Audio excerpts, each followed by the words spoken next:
Right, everybody's getting the notion is starting. Perfect.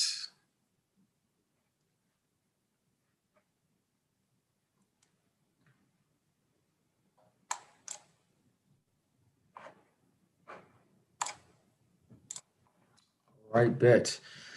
All right, so we're gonna go ahead and get started. Thank you to everybody that's here today for our first FASFA night of the 2020/21 school year.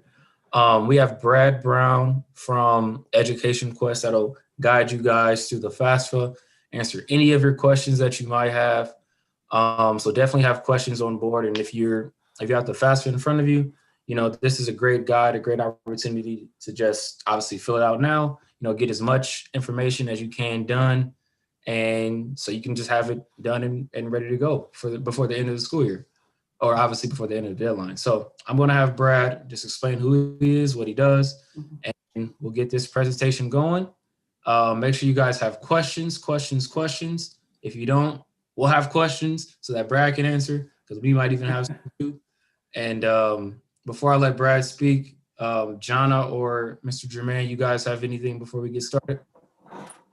Nope. Just want to thank Brad for coming on once again. Great partnership that the clubs have with Education Quest. And just like what AJ said, ask any questions that you have. If you don't want to speak up, put it in the chat. If you don't complete your FAFSA tonight, at least listen closely so you can at least get it started. And if you have any questions along the way, feel free to reach out to AJ, Ms. John, or myself. So thanks again, Brad. You're welcome. As Akeem mentioned, my name's Brad Brown. I work for an organization called Education Quest Foundation. We're a nonprofit agency. We're funded through a permanent endowment. And what that means to you as students and families, everything we do is free. There aren't a whole lot of things that are free in this world anymore. So we're sort of like an extension to a school counseling office. So we work real closely with high school students. We also have really good relationships with admissions offices and financial aid offices across the state of Nebraska. So we provide some free college planning services. And one of the main services we provide is helping fill out federal financial aid paperwork. And I know we may have a broad audience here, so we have some mentors there at Boys and Girls Club or staff people. Hopefully this will give you some tools as you're working with students or helping them through the process. The students that are listening, whether you're a college student that's renewing your FAFSA application, or if you're a high school student that's applying for financial aid for the first time, hopefully this presentation will be fairly helpful. I wish it was in person, but because of the situation, we can't do it in person, and virtually is the only way that we can reach out to families and students at this time. So I will stop periodically throughout the presentation and see if there's any questions. Again, right now, the only way we can do this is through a PowerPoint presentation and go screen by screen and try to help you through the process. And maybe you can't finish the FAFSA form today. Maybe you're not even starting it today, but you just want to listen to the presentation so you get an idea how to fill out the FAFSA and do it at a later time. You can start the FAFSA form, you can save it as you go, so you can come back to it at a later time if you need to do that. So these are the things we're going to cover today: creating a federal student aid account, or what's called an FSAID. It's used as a legal signature when you file your FAFSA form. I have one slide. We have a FAFSA demo on our website that you can always refer back to. I know they're recording this, so you can refer back to this presentation also, but we have that FAFSA demo on our website that you can take advantage of also. And then FAFSA completion line by line, going through the FAFSA form. Really just to sort of touch on the FAFSA form, it stands for Free Application for Federal Student Aid. It allows you to apply for all your federal financial aid programs. So the federal Pell Grant is the form of financial aid that most people are aware of, because Anything that says grant is gift money, and the federal Pell Grant is the largest grant program that's offered through the federal government to help fund higher education. So the federal Pell Grant, there's a supplemental grant to the Pell Grant that gets awarded from the results of the FASFA form. The state of Nebraska offers the Nebraska Opportunity Grant. It's based on the results of the FASFA form. The college itself may offer some institutional grants through their own endowed funds. And a lot of times they're looking at the results of the FASFA for that. The federal work study program, which is like having a job on campus. Basically, the college gets some money from the federal government. They match some of those funds, and then they provide some work opportunities across the campus. And then the federal student loan programs. Even though it is a student loan, it's considered a form of financial aid because of the interest rates and repayment terms on those loans. It's the last resort, though. You want to make sure that you're exhausting all your other resources first. Applying for scholarships, because that's gift money you don't have to repay. Filling out the FAFSA for the grant dollars, the work study programs, and then, if needed, the student loans come into play if needed down the road. But it's, again, the last resort. So creating that federal student aid account, you actually go to studentaid.gov is the website. And the student that's applying for aid needs to have an FSA ID because it serves as an electronic signature when you file the FAFSA. It just makes the process much quicker. If the student is considered to be a dependent student for financial aid, then the student needs to provide parent information on the FAFSA form. So at least one of the parents that's providing information on the form would want to also create an FSA ID account so they can electronically sign your FAFSA form. So then it makes it an all electronic process and it gets processed much quicker. You're going to create a username and a password. And then you can use this FSA ID not only to file the FAFSA. As part of that process, you can link into the IRS to draw down some tax information. If you take out student loans, you would use it to sign the master promissory note for your student loans. Then you could use it down the road if you take out student loans to track student loans. So the items needed to create that FSA ID, like I said, if the student is a dependent student, the student needs their own FSA ID, and at least one of the parents will need to create one. But you have to have separate email accounts because once an email is used, it can't be reused. Okay? Also, for the high school students, we recommend not using your high school email account because once you graduate, my guess is that email will drop off that high school server and you won't have access to it. So you want to use a personal email in case you forget your username and password, then you can retrieve it via email through your personal email. Social security number, date of birth, you're going to create 4 challenge questions, and then you're going to verify that email and cell phone number. And what we mean by that is when you create it, they'll send a 6-digit code to your email. They'll send a 6-digit code to your cell phone via text. You put in that 6-digit code, and then it verifies what you gave them is accurate. And then the good thing is down the road, if you forget your username and password, you can reset it via email or via text message. So this is the website, studentaid.gov is where you're going to go to create that FSA ID. And then you're going to go to the same website to actually fill out the FAFSA application. I don't know if we have students that are already in college, they're going to be renewing the FAFSA. They've moved everything to this studentaid.gov website, but previously you could go to FSAID.ed.gov to create your FSA ID and manage it. So if you're more comfortable with that, you can use that website also for that FSA ID. And then you're just going to click on create an account. Whoops. You're going to create an account and it's going to ask you for all that information that I talked about. The one thing you want to be really careful when you're creating this FSA ID, don't get in a huge hurry. Make sure you're putting in the correct Social Security number. Make sure you're putting in the right name. So for example, my legal name is Charles. I go by my middle name, Brad, and I have for years. So if I put Brad as my first name, one of the first things they do when you create this FSA ID is they do a check against Social Security Administration. So if your name doesn't match your Social Security number, it causes issues. So make sure you're using your legal name when you create the FSA ID, and make sure you type your Social Security number correct. Make sure that you put in your date of birth correctly. Okay.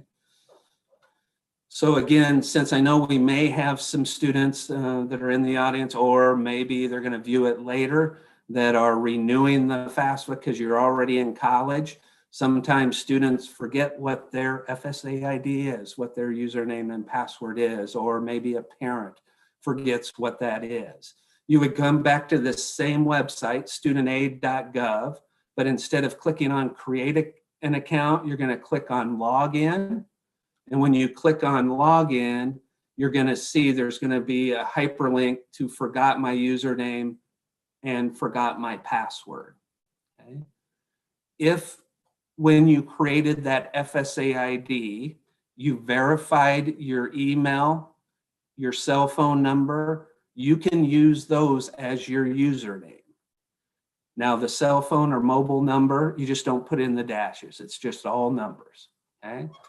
So if you think, you know, hey, I verified it and things, I just can't remember what my password is. I think I know my username. I can use my email or mobile phone number as that. I click on forgot my password.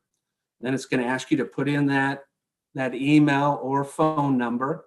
Now, if you put in the email and you put in your date of birth and you hit continue, and it pulls up sort of a red explanation saying, hey, they don't have that email on file, you know that you didn't verify your email. So then you could try your mobile phone. And then if you get that same message, then you have to go back to forgot my username, and you're going to have to use your challenge questions to find out what your username is, and then you'll reset your password just like we're going through here. But hopefully you've verified your email or phone number, because we can always use that as our username, and then we can just try to reset our password. So once you put that in and hit continue, hit continue, then it'll allow you to reset your password. It won't tell you what your password is, it'll make you reset it. And this is where I was saying, hey, if you haven't verified your email or you haven't verified your phone number, then you have to go back to forgot my username. And then it's going to pull up these, and you know that, hey, if you've tried your email and you've tried your text messaging, we know that that doesn't work. Then you have to answer your challenge questions. And then you can reset things. If you've verified things, then you can go ahead and use that email. They'll send you a code. You put in the code, and then you can reset things. This is just the FSA ID website, the old website. So for the students that are already in college, you may be more familiar with this website. It's still available. You can still use it, but they're moving everything to that studentaid.gov website. So let's move into the actual FAFSA application. Excuse me. So again, we're going to go to studentaid.gov. The first word in the acronym FAFSA is free. So you want to make sure you're coming to this website. There are some third-party processors that get you to go to their website. They charge you a fee to fill out this FAFSA application because they provide you some assistance. I don't know what type of an assistance they provide and things, but you want to make sure you go into this website because it's free. And then you're just going to click on login because you've already created your FSA ID, your username and password. This is on our website. We have a demo of filling out the FAFSA form. I'll show you our website at the end. but you can see it's set up by sections of the FASFA, and they're very short videos walking you through step by step filling out the FASFA form.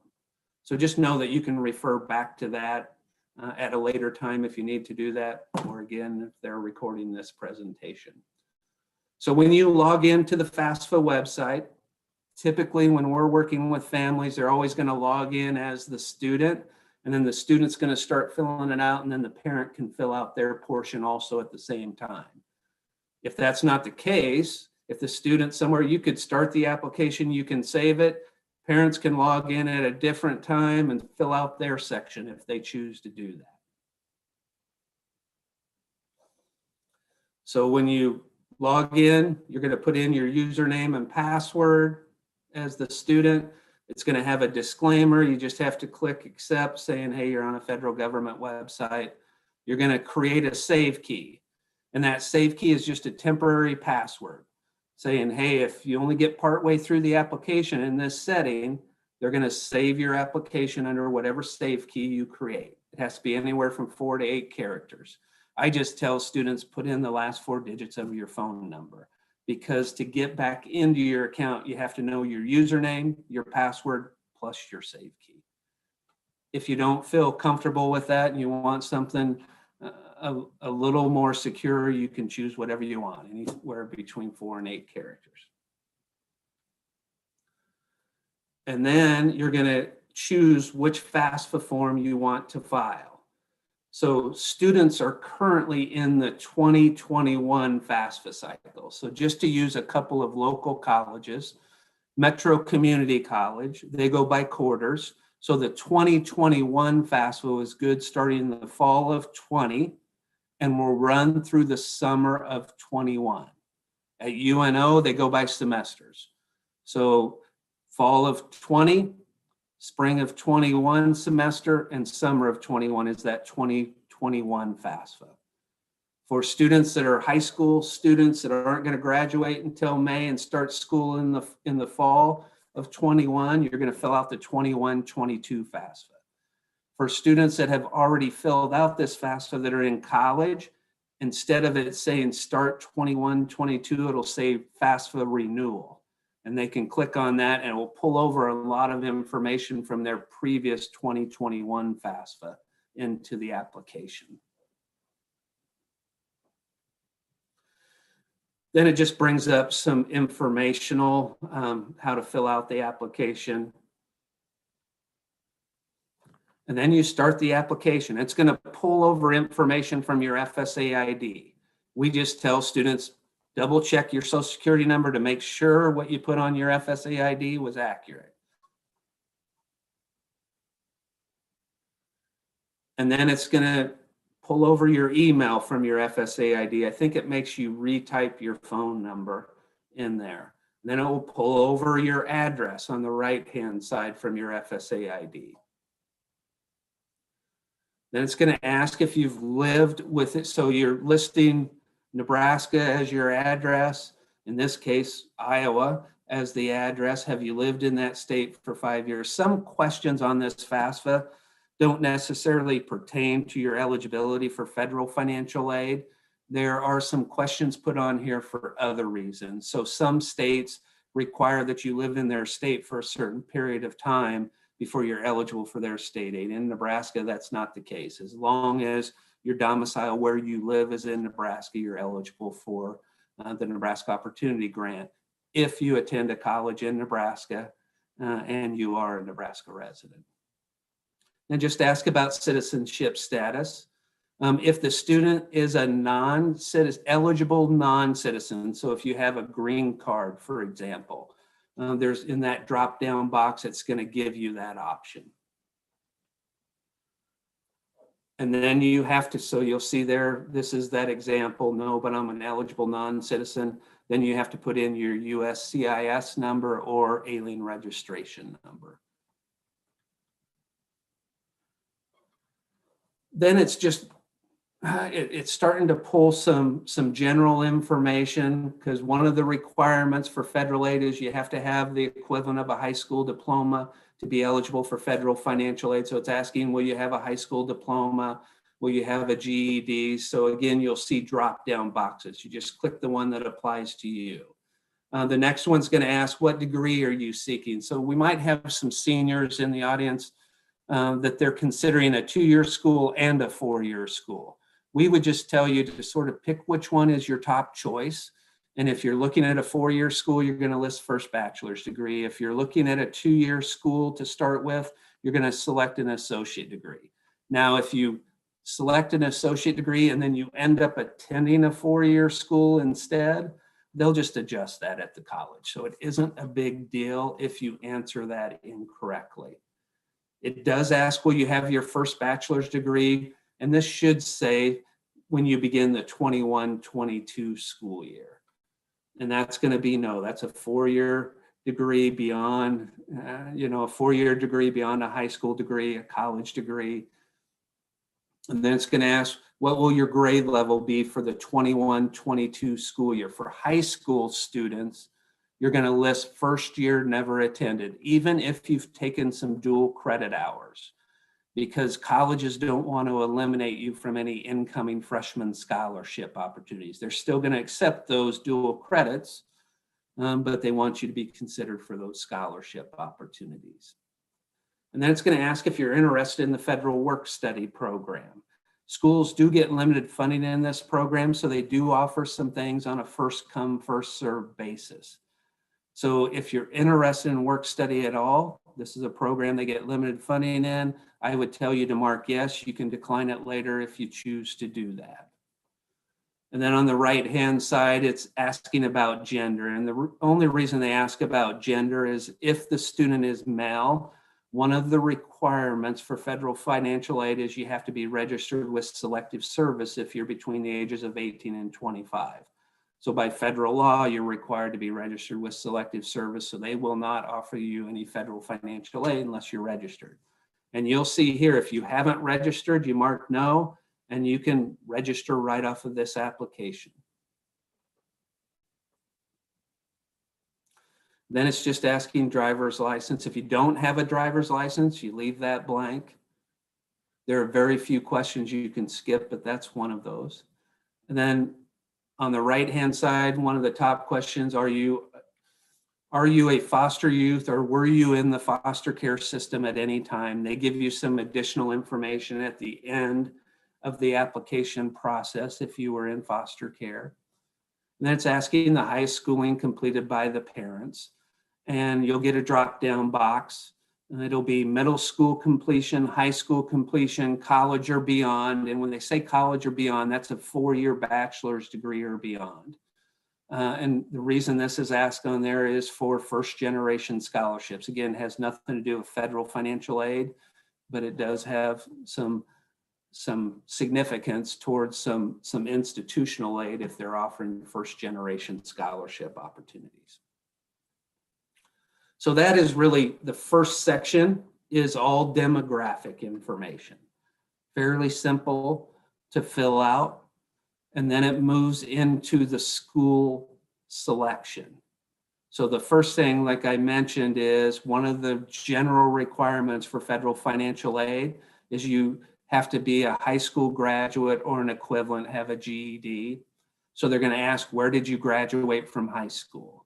Now, if you don't type in the high school name exactly how it is in their database, it doesn't find it. So here's what I suggest you do, is you leave the name of the high school blank.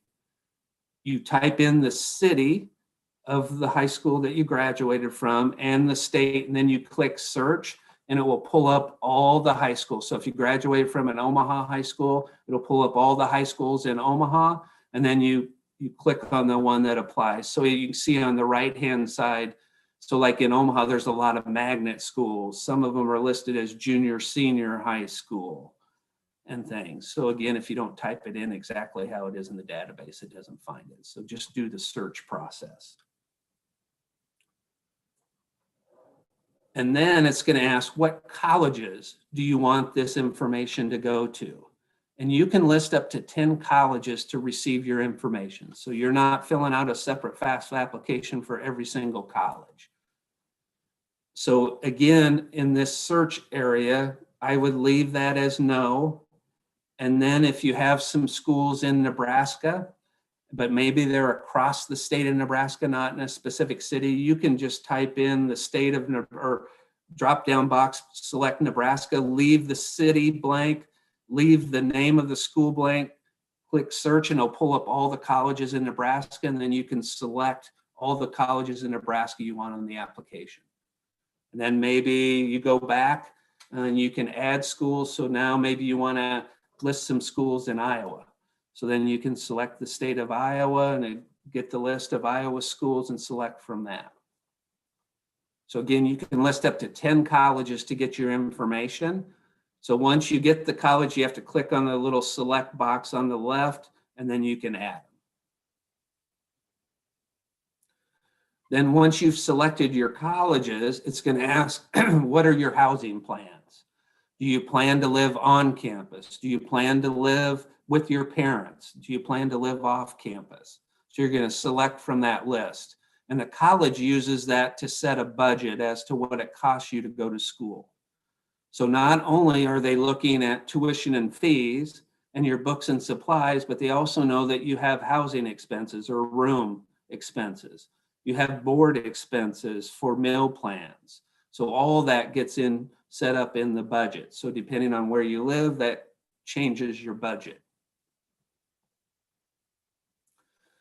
And that is really the first two sections of the application. Akeem, I don't know if you've seen any questions in the chat at all from anybody in those first two sections, or if anybody has any questions about those first two sections. Yeah, well, somebody did have a question. She had to actually hop Okay. off because she had to go to work. Okay. But she messaged me to ask you this question, and then I'll send her the video, obviously, of us Okay. recording and things like that. So her question is, why can't single mothers or single mother children file for income on the FASFA? Hopefully that question makes sense. So she said, why single mother children can't file for income on the FASFA? Single mother children. Children. Yep. That was So when she says single mother children, she's saying that the child is applying for financial aid, is my guess. Yep. Is what so that child can apply for financial aid. Okay.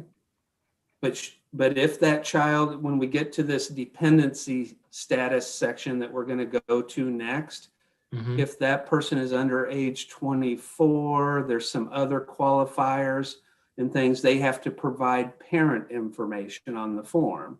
So the student would be able to apply for aid. They just have to provide parent information on the FAFSA application. I don't know if that's what her question is. Yeah, I might not know as well. But that's kind of what she wrote in asking her question. So I will touch on a couple of unique situations that we tend to run into, and maybe what she was asking is about, if you have a senior student that has a child, why do they have to provide parent information on their FAFSA? That might be the question that she's asking, and I'll touch on that in a little bit here. Okay.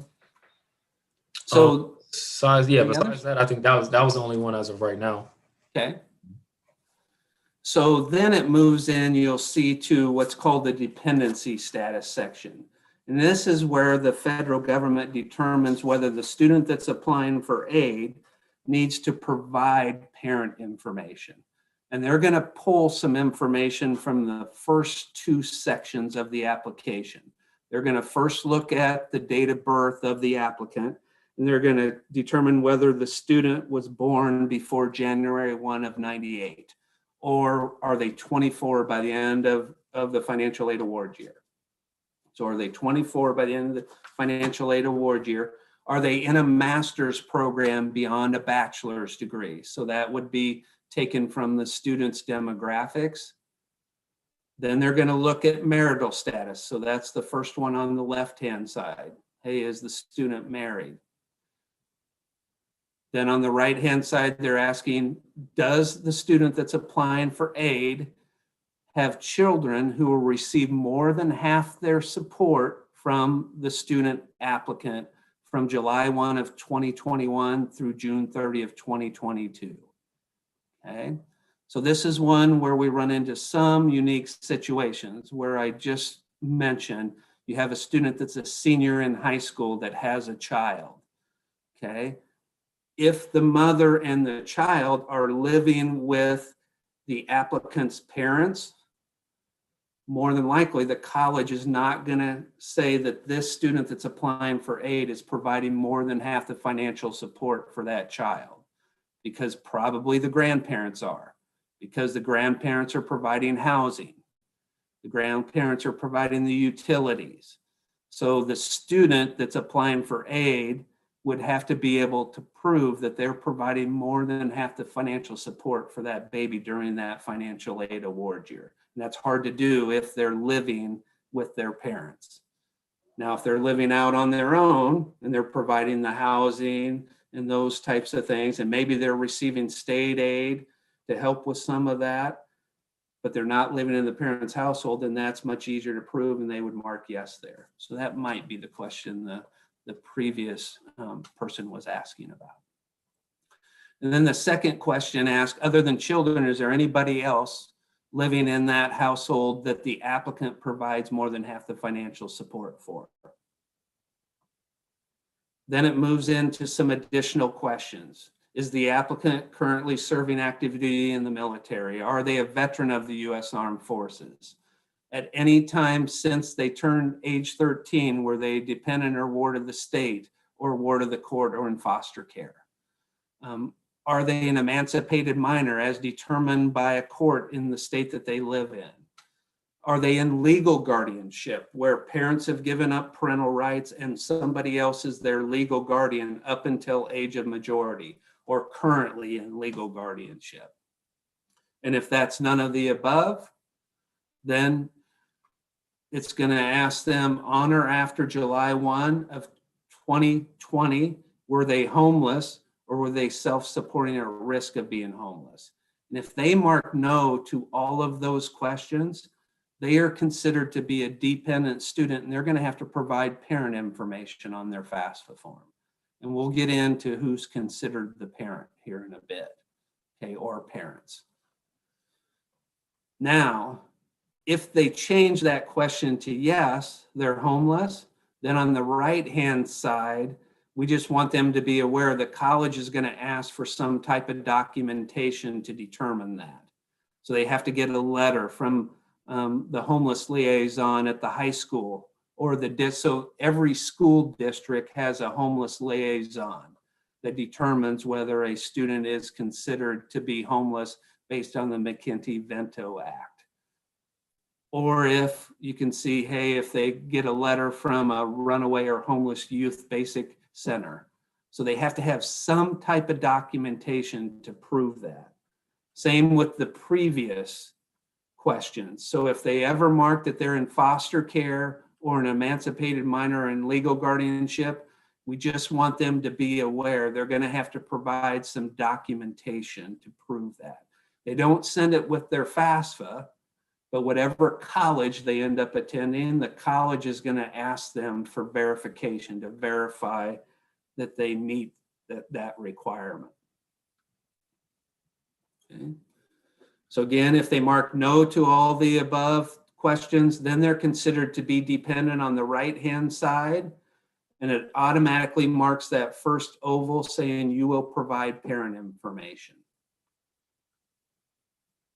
If the student, for some reason, changes that to I am unable to provide information about my parents, then it's going to pull up a question or some more information saying, here, you want to make sure you, or they're asking you, are you sure you want to answer it that way? Because if you are dependent and you don't provide parent information, you are not eligible for any federal financial aid other than the unsubsidized Stafford student loan.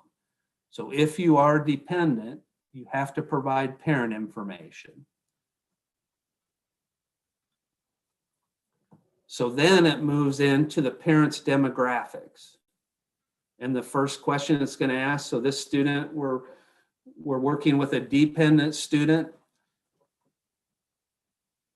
They're going to ask parents' marital status, and you'll see a drop-down box, and it will be married or remarried, single, never married, divorced or separated, biological parents unmarried but living together. Okay, so if they're married, obviously you're going to select married. If they're remarried, so let's say the student lives in a household where there's a divorce situation. And so then the student lists the parent that they lived with most in the last 12 months. So if that's mom, then that's the only information that's required on the FASFA if mom has not remarried. Because then they would mark divorced / separated, and they would just have to provide mom's information because that's where the student lives or has lived with most in the last 12 months. Now, if mom has remarried, then you're going to have to list married or remarried, and then the student's going to have to put mom's information plus the step parent's information on the application. If the biological parents are unmarried but living together and you mark that, then they consider the parents, they consider them to be married for the FASFA purposes. So they're going to require both parents' information on the FASFA. Obviously, if they're divorced or separated, then it's just going to be one parent's information. If there's a widowed situation, again, and that parent hasn't remarried, that's just going to be one parent's information. Or if single, never married, it's just going to be one parent's information. And then you start listing demographics. So it's going to be parents' information. And if the parents are married, there'll be a parent 1 and a parent 2 that you have to provide this information for. And again, you want to make sure that you're typing, don't get in a rush, type things slowly, make sure it matches the Social Security number. So make sure that's accurate, it matches the Social Security card. Make sure you type the name correctly, the date of birth correctly. Now, we will run into some situations where a student is eligible to apply for financial aid because they have a Social Security number, but maybe their parents don't have a Social Security number. The student can still apply for financial aid. They still have to provide parent information on the FASFA. So when they get to this section for parents' demographics, if the parent doesn't have a Social Security number, they're just going to list all zeros. Or if they have an ITIN number, which is a tax identification number for filing taxes, they're not going to use the ITIN number. They're going to list all zeros for the Social Security number if the parent doesn't have one. Then it asks if the parents lived in the state for a certain period of time. And then it's going to go into the family size. So in this scenario, we have marked that the parents are married. So it automatically puts 2 in the parents' household for the 2 parents. Then it automatically, the second one down, lists 1 for the student that's applying for aid. Then the third question down on the left-hand side asks your parents' other children that they will provide more than half the financial support for during this financial aid award year. So then they're going to list the other children that they're providing more than half the support for. Then the fourth one down will ask, hey, other than children, is there anybody else living in the parent's household that the parents are providing more than half the financial support for? And then it gets totaled up in that gray area as to the total number in the household.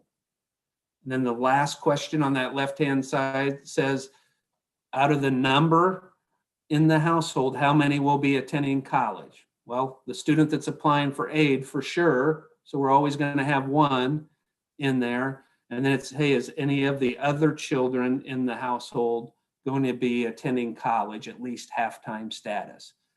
I know it's really small, but you don't include the parents. So if the parents are attending college, you can't list them in the number in college when you initially file the FASFA.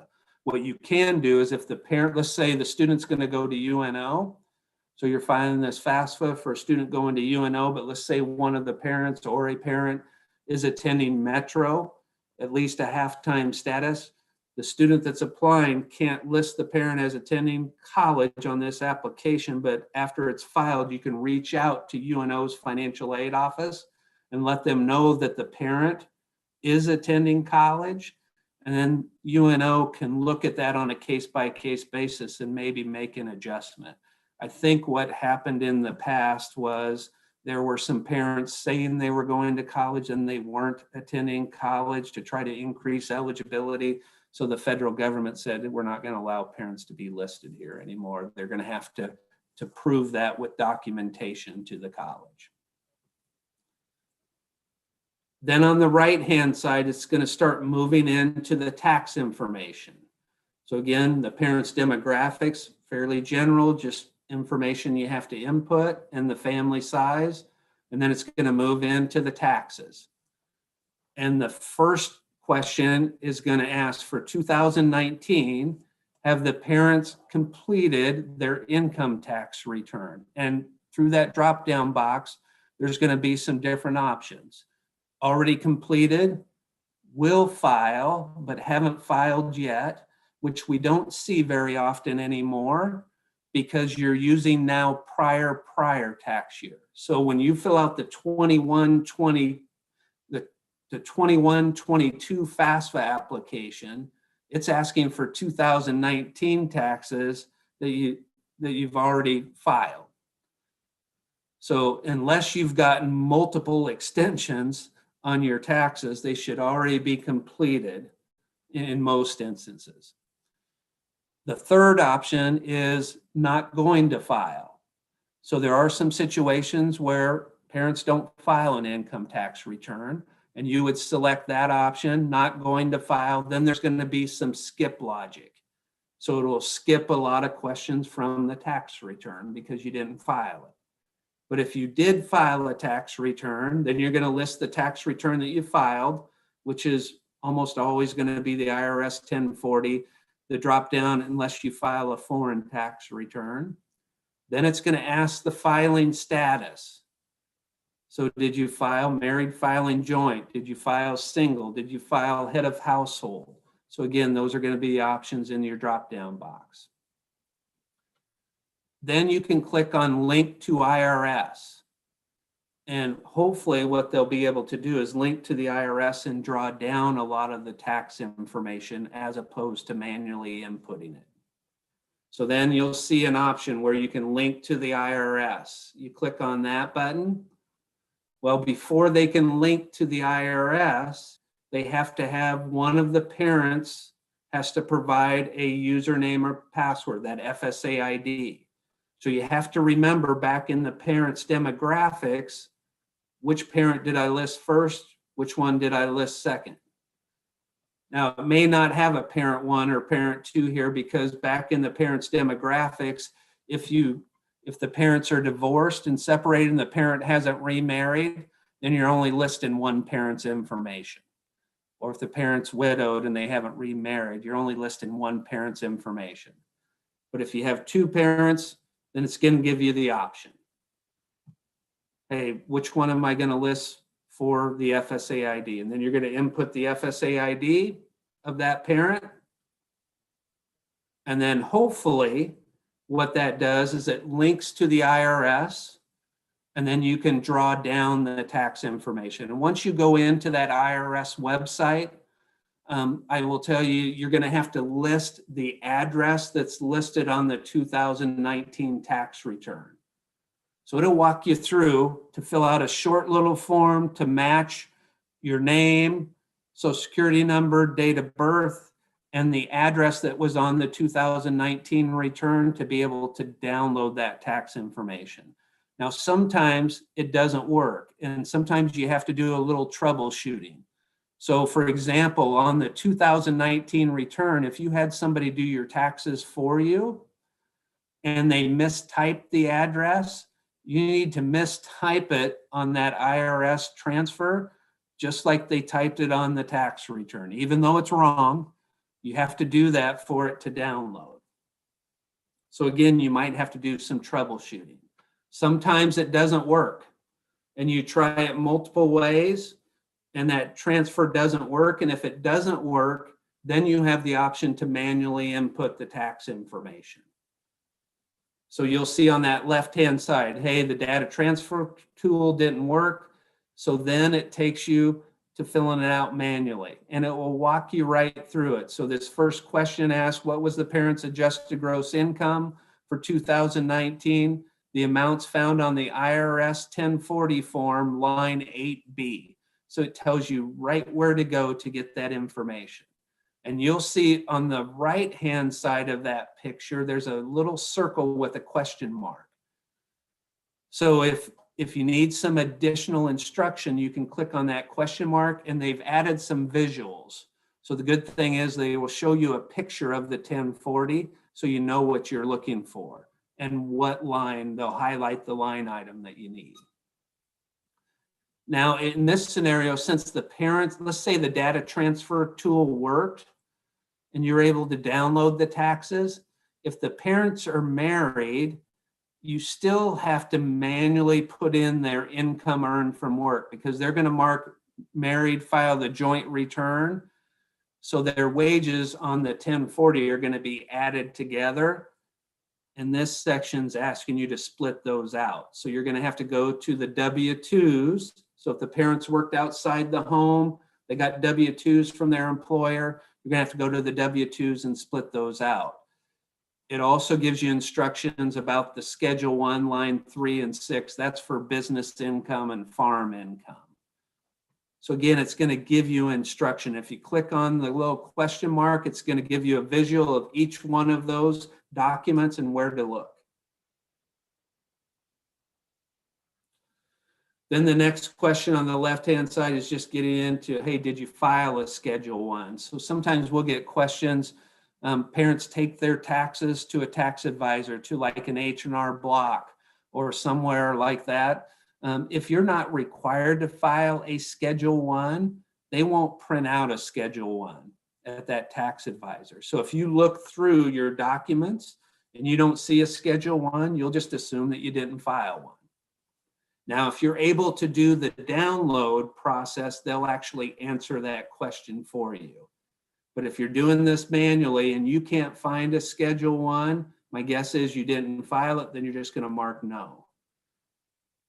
There is some skip logic in this application. So some of these questions that I'm showing you in this presentation may not show up. So like this question, in 2019 or 2020, did the parents or anyone in the household receive any of these federal benefit programs? And then you just mark which ones that you received, or if you didn't get any, you mark none of the above. But that question may pop up, it may not. It depends on how you answer previous questions. It asks if you're a dislocated worker. A dislocated worker is somebody that's been laid off from their job.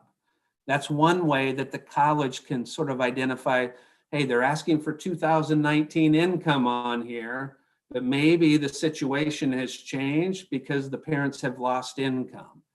That's another thing. As we go through this application, there's nowhere to put on here any special circumstances.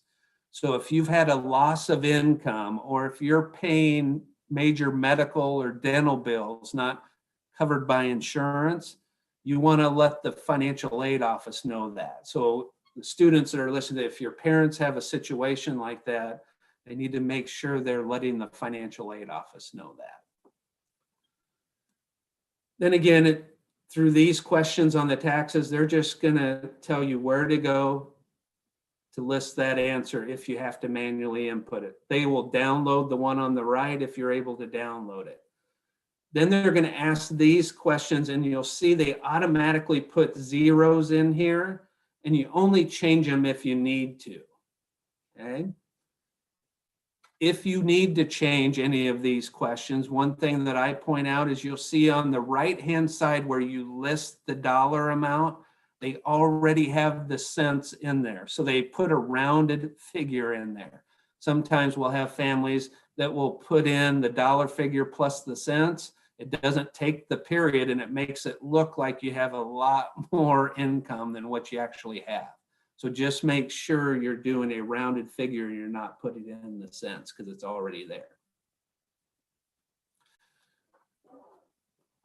these are some common sources that we see in these figures that, like I said, that pop up where they automatically have the zeros in there. Well, I should go back. One that we see on this side of it is if you look on the right-hand side of this slide, the very first question, child support your parents paid because of divorce or separation. So if the parent you're living with is paying child support, okay, then you want to list how much the parent paid so they get a credit for that.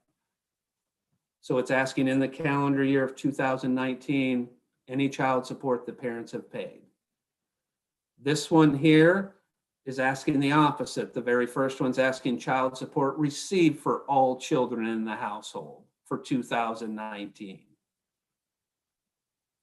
And then the third one down is a common one that we see is payments to a tax-deferred pension or savings plan. So they have to go to the W-2, look in box 12.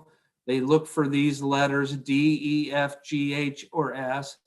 D is a 401k plan. It's a tax-deferred retirement. That's what all those codes stand for. So they look in box 12 of the W-2, see if there's a dollar figure next to one of those codes or letters, and then they would have to list that amount in there. One that I don't have circled on here is the bottom one.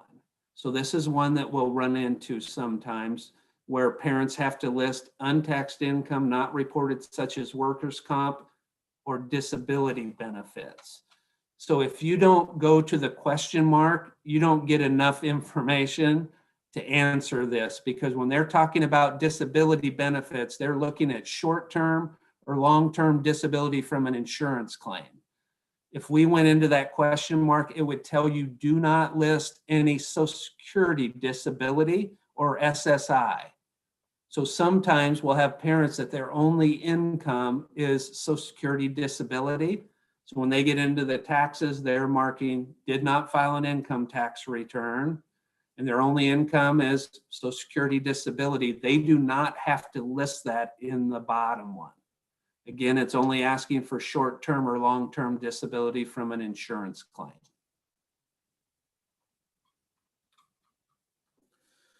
And then here they list their assets. Now it may give them an option. You'll see the very top right under parent information. It says, do you want to skip questions about your parents' assets? If that pops up, it will automatically be marked as yes, and you can skip the asset questions. Otherwise, it'll usually pop up something that says, does the parent's assets exceed a certain amount? And if it exceeds a certain amount, then they have to list those out. So they're going to list what they have in cash, savings, and checking. They're going to also list any investments excluding their home. They don't have to list their home value. They don't have to list the value of any retirement accounts. So they're asking about other investments. And then the third one down, they're asking about investment farms and businesses where they have more than 100 full-time employees. So that is the parents' financial section. And then it moves into the students' financials. And the questions are exactly the same on the student side, where we're going to see a lot of senior students because they're asking for 2019 taxes. A lot of times they're going to be marking not going to file, and then you're going to see a lot of skip logic. But over on that right-hand side, if they didn't file a tax return, but they still had earnings from work, so maybe they earned $500 from a job, they didn't earn enough that they had to file a tax return, they still have to list those earnings in their income earned from work. Okay? If they did file a tax return, then it's going to be the exact same questions as what was on the parent side. All the same questions. It'll ask them about their assets. Now, it doesn't allow them to skip their assets, so they do have to list what they currently have in cash, savings, and checking. Then they're going to get a short little printout. It's really just a print summary. Here's everything we ask you on the left-hand side. Here's what you told us on the right-hand side. It'll allow you to print that document for your records if you want. and then you can hit next. And then you're at the signature portion of the application. You're getting at the very end of it. So now you're going to click provide student signature. And because you listed your username and password when you logged into your account, that serves as your electronic signature, but you just have to agree to the terms. You're agreeing what you filled out, what you sent was true to the best of your ability, that you're not in default in any previous financial aid, and you're going to use the funds you do receive for education-related expenses. So then once you hit agree, then it's going to pull up on the right-hand side, sign this FASFA. You click on that, and it says you signed it electronically using your FSA ID. Then you have to do the same thing for the parent. So one of the parents that's providing information on the form has to sign it. It's the same process. Now, where I talked about a situation where parents don't have a social security number. So the student has a social security number. They're eligible to file for the FASFA. They're eligible for federal aid. The parents don't have a social security number or they have an ITIN. They cannot create an FSA ID, a username and password, because they have to have a social security number to do that. Okay, so they can't sign this electronically, but it will give you an option where you can print a signature page.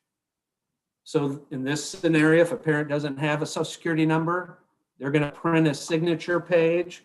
They're going to sign it. They'll have on that signature page at the bottom, it will have the address to mail it to, and they're going to match the parent's signature with the student application and process the application. Takes a little bit longer for that to happen.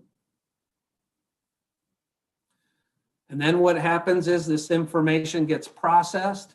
It gets sent to any of the colleges that you put on the form. And at the same time, they send to you via email what's called a student aid report.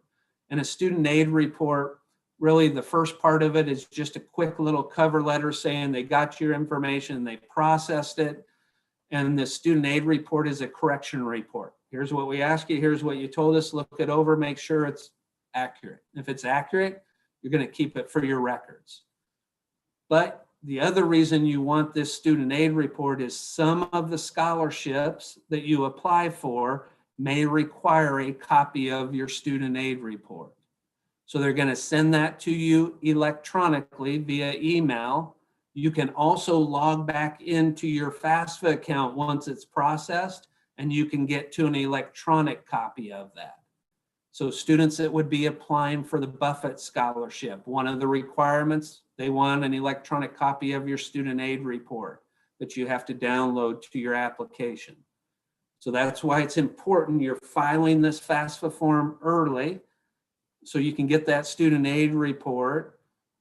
So then if you need it for scholarship opportunities, you have it available. Plus they get limited funding in certain programs. So they offer some things on a first come, first served basis. Now it isn't like you have to have it done tomorrow. I just recommend that students get it done by the end of the calendar year. You can file all the way through the financial aid award year. So we'll have some students that won't file till the second semester, but by that time they're going to run out of some of their funding, and then probably the only thing available will be Pell Grants and student loans if they wait that long to file the FASFA form.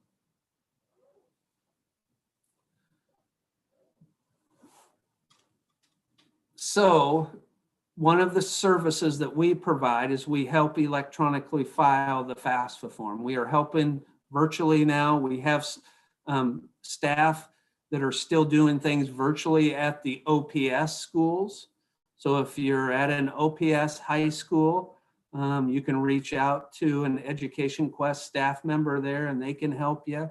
But again, the appointments are taking a little bit longer because they are done virtually.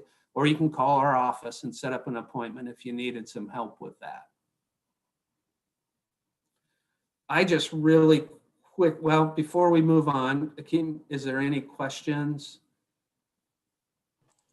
No questions as of right now. Okay, I know that's an awful lot of information, and I know it's really hard to digest and things, but those help screens are very helpful now when you're filling out the FASFA. and things. I mean, if you need it, one of the things, because we have such limited staff and because of the virtual appointments taking longer, what we would suggest you do is at least start the application. And fill out as much of it as you can. That save key saves it to their server for 45 days. So as long as you get back to it in 45 days, all the information that you've provided will be saved and things. So try to get as far as you can and then set up your appointment if you needed some help, if you run into some questions. So if there's no question, I wanted to show you a couple things off of our website.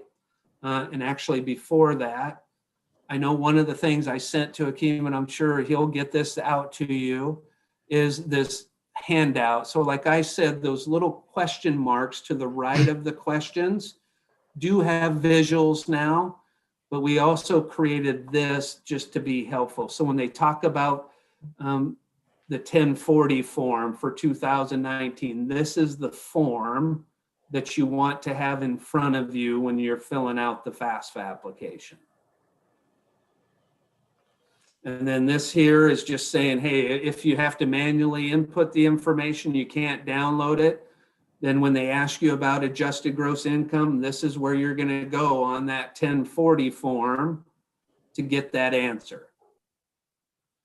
This is what a W-2 looks like from the employer. So again, we're just giving you some visuals here as to what it looks like, what the tax documents look like, so it helps you when you're filling out the FASFA application.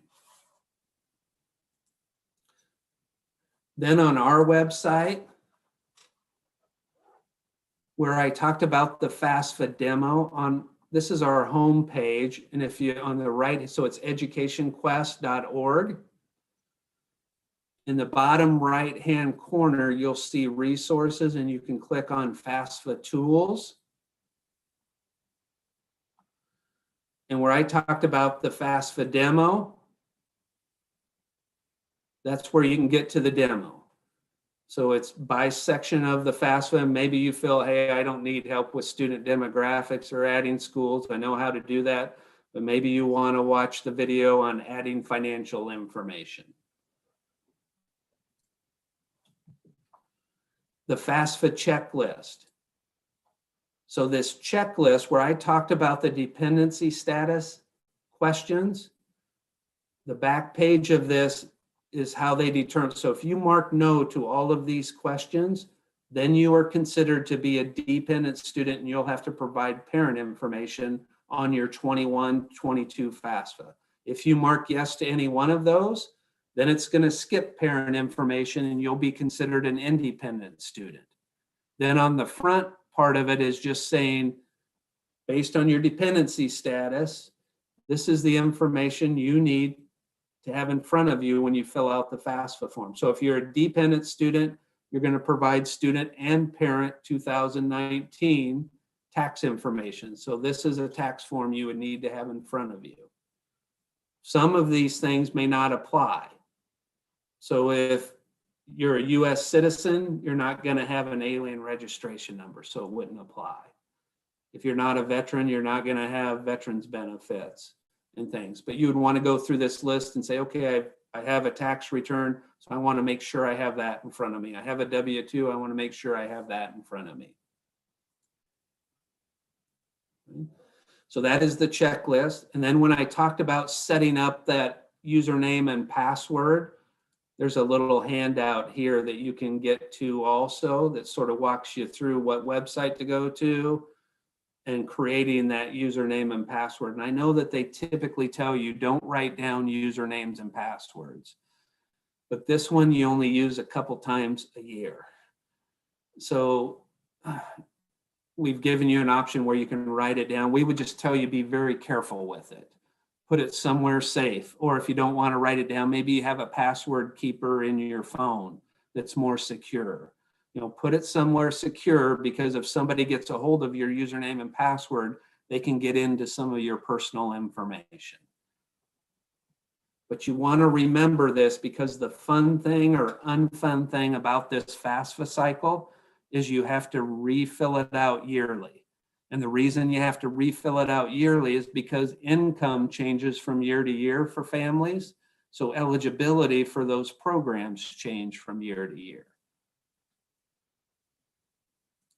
So those are just some tools on our website that you can get to.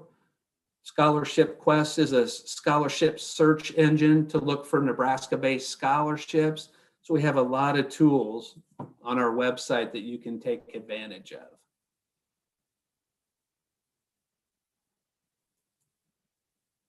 Oops, I didn't mean to do that. I'm going to stop sharing here and see if there's any other questions.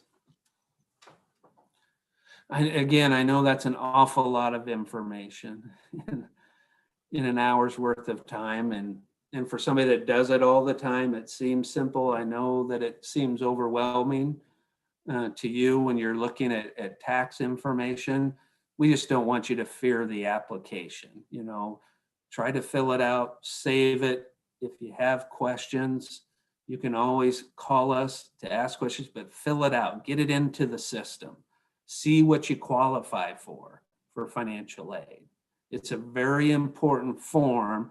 I won't say it's a catch-all application, but I will tell you it's a very important application to apply for most financial aid that's out there.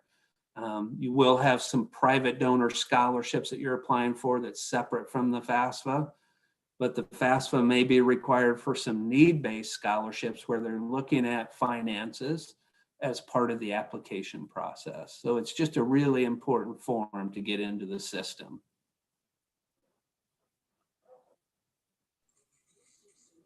I don't know if there's any other questions. I don't see anything in the chat here. Yeah, I don't think we have any more questions. Okay. AJ on YouTube, are there any more questions or? Any questions from staff? I know I personally don't have any questions. AJ or Mr. Jones, do you have any questions?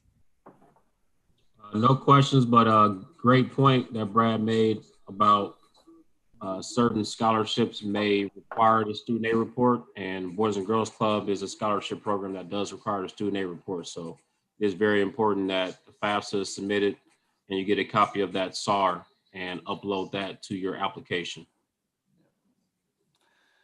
Yeah, the colleges will set priority dates, and priority dates are not a deadline to file the FAFSA. Colleges have gone back historically and found that in the programs they have to offer aid in even the limited funding programs, they've had funding in those programs up until their priority date. And then after that date, they start running out of funding.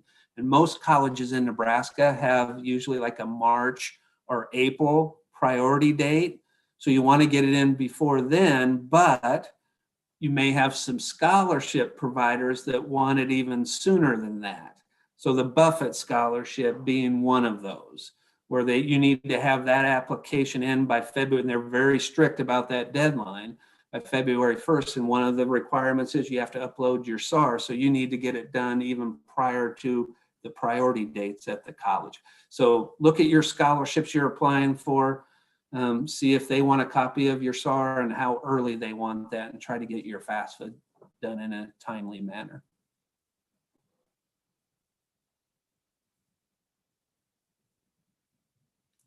And I appreciate you guys taking the time to listen to me talk about a boring subject, an important subject, I believe, but a boring subject. Anytime when you're talking about financial aid, it's hard to make it an exciting presentation. It was definitely an exciting presentation. Thank you so much, Mr. Brad and Education Quest, for taking the time out of your busy schedule to spend it with the members and educating us on FAFSA. Yeah. Well, as Jermaine said, we have a really good relationship with the Boys and Girls Club, and you guys have been great. So, whatever we can do to help the process for your members, we'll try to do what we can. Definitely. Appreciate that. Well, we got it all recorded. Okay. Well, so I'm good. sure that We probably have a couple seniors that will definitely need this information, Okay. and we'll get to share with them. We'll also share the resources from the website. Okay. A lot of times what we do is we'll get a lot of those links and forms, and we'll put them into our CiviCore system, our student online system, and students can go in there and grab those forms if needed. But we'll share those links for the Education Quest site.